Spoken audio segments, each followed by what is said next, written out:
Gemini, hi! Welcome to Mr. Queen PH at titingnan natin kung ano yung mga exciting things na parating sa inyo in the next 2 weeks from the time na mapanood nyo ang reading na to. Dahil ito ay isang timeless reading, anytime na mapanood nyo to, as long as makaka-resonate kayo, this reading is for you. And also, if you're interested in private readings, meron tayong link sa description at sa pinned comment. Paki-check nyo na lang information kung paano mag-book for a private reading. And please subscribe to our channel to show your support, like, share this video, at comment na rin kayo kung kayo ay naka-resonate. Okay, Gemini, let's see. Ano yung exciting things happening sa inyo in the next 2 weeks? Wow, okay, ang ganda. You have Sun and Taurus in the second house, in the 10th house. Okay, magkakaroon kayo ng stable na career, trabaho, or business.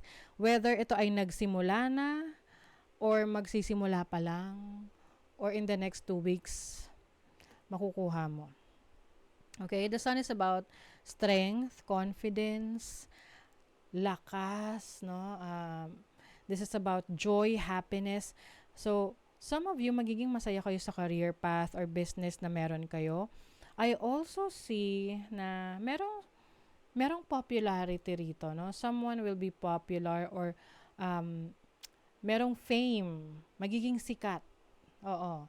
So, yung iba sa inyo, magiging sikat kayo sa isang career, sa isang trabaho, or sa isang pinagkakaabalahan nyo ngayon. Pwedeng sa social media, pwedeng sa trabaho nyo, sa career nyo. You will be celebrated by the people around you. And Taurus energy is a very stable energy, no?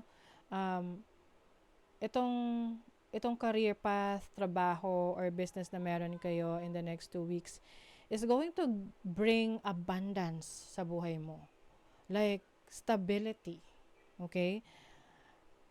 Yung iba, maaring gusto nyo mag-abroad, or meron kayong business na masisimula na kung saan talagang tatabo ng pera. Parang ganun. Okay? The 10th house is also about reputation, and having the Sun here, it's like parang maganda yung reputation mo eh. Maganda yung pagtingin sa'yo ng ibang tao. Yung iba sa inyo, magaling kayo sa industriya ng health and beauty, okay? Finance, yan.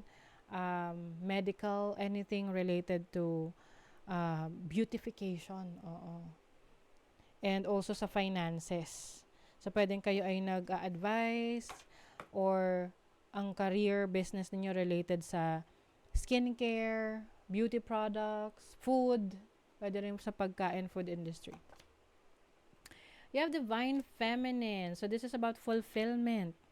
In the next 2 weeks, you will experience fulfillment sa mga ginagawa ninyo. Di ba ang sarap sa pakiramdam kapag masaya ka and fulfilled ka sa ginagawa mo? Diba? You also have breath. So, it's like a breath of fresh air. I think, yung iba sa inyo, maaring meron kayong like a new idea or parang bagong inspiration sa buhay ninyo. Anything na bago, like a potential. Can be a potential career, potential business, potential na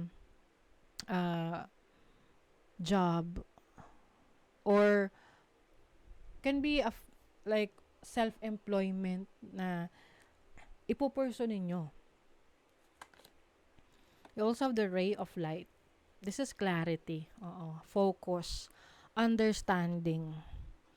Yung iba sa inyo, Gemini, itong trabaho, career path, or ano man tong pinupurso mo ngayon, meron kang clarity, meron kang kaliwanagan na ito talaga yung gusto mong gawin. Okay? So, kung hindi pa ito nangyayari sa'yo, in the next 2 weeks, magiging klaro sa'yo what you really want to do in your life. Kasi bibigyan ka ng signs ng universe. Ipapakita sa'yo yung way. Liliwanagan yan, yung daan na tinatahak mo. You have the Two of Cups. Some of you, merong person that's going to guide you or help you or support you para mangyari to, para isa ka to, para nyo to. Okay? Some of you, maaring merong partnership, like, can be a business partnership na papasukin mo. This is also commitment sa sarili mo. Na importante na committed ka sa mga goals mo. Kasi kung hindi ka committed, madaling parang, ay, bahala na, wag na lang. 'Di ba? Pero kung committed ka, you're going to show up every day para sa sarili mo.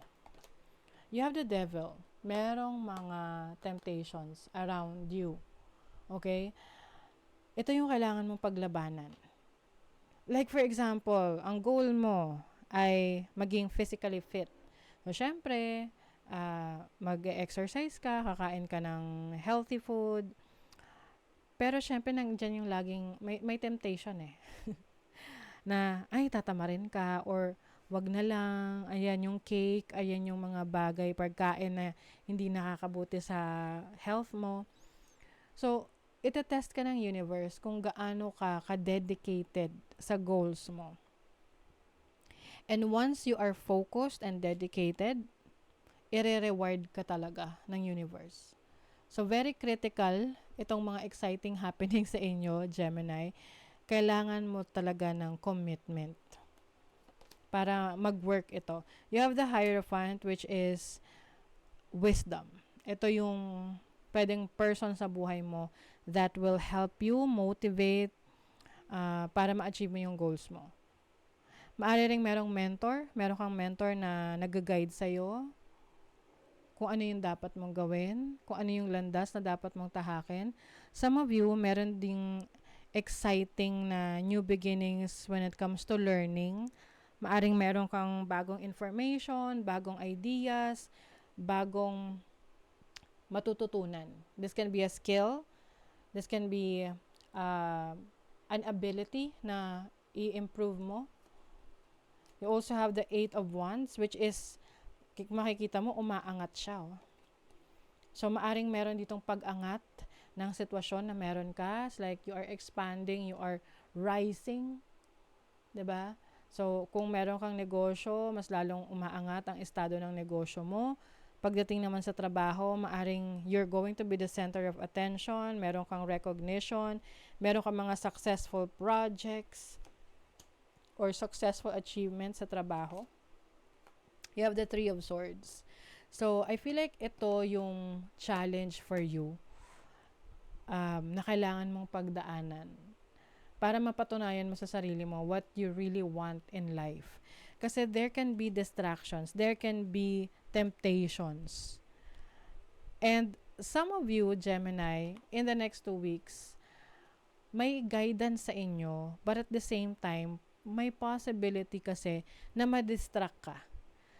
O babalik tayo dun sa sinabi ko sa inyo na example na gusto mong maging physically fit, healthier. Tapos, nasa 1 week ka na ng iyong pagkukondisyon sa sarili mo, araw-araw napunta ka sa gym, nag-exercise ka, and then, na-fall ka sa isang temptation. O, diba? So, parang somehow, sarili mo yung sinasaktan mo dyan. Sarili mo yung pinapahirapan mo dyan. Sarili mo yung naapektuhan dyan. So, it's, this message for you is to be aware and be careful, okay, sa temptation sa paligid mo. Kasi pwede talaga yung makasira sa mga goals mo.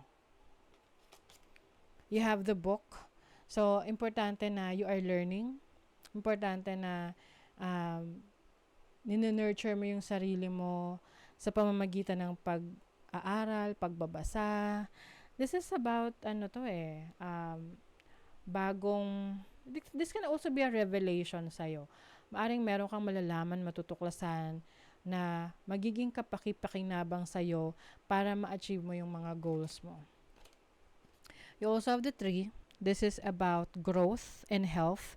So, yung iba sa inyo, Gemini, meron kayong kailangan pagtuunan ng pansin pagdating sa kalusugan nyo na kailangan ay maging desidido kayo at committed kayo at seryoso kayo para maisaayos nyo tong health condition na to. You also have birds. So, this is about friends. I'm seeing this as friends or people na hinahayaan mong maging parte ng circle mo, maging maingat, okay? Kasi meron ako nakikita rito na someone na i-disappoint ka dahil you are expecting this person to be someone na loyal sa'yo pero hindi pala. Na pwedeng ito yung mag-distract sa'yo sa goals mo dahil maaring emotionally maapektuhan ka. So be careful with that. Remember to practice self-love. At the end of the day, this is your life. Ito yung buhay mo. So kailangan mo siyang pangalagaan. Kailangan mong i-nurture. Practice self-love, self-care. Okay? So that is your reading, Gemini. Thank you so much. See you again.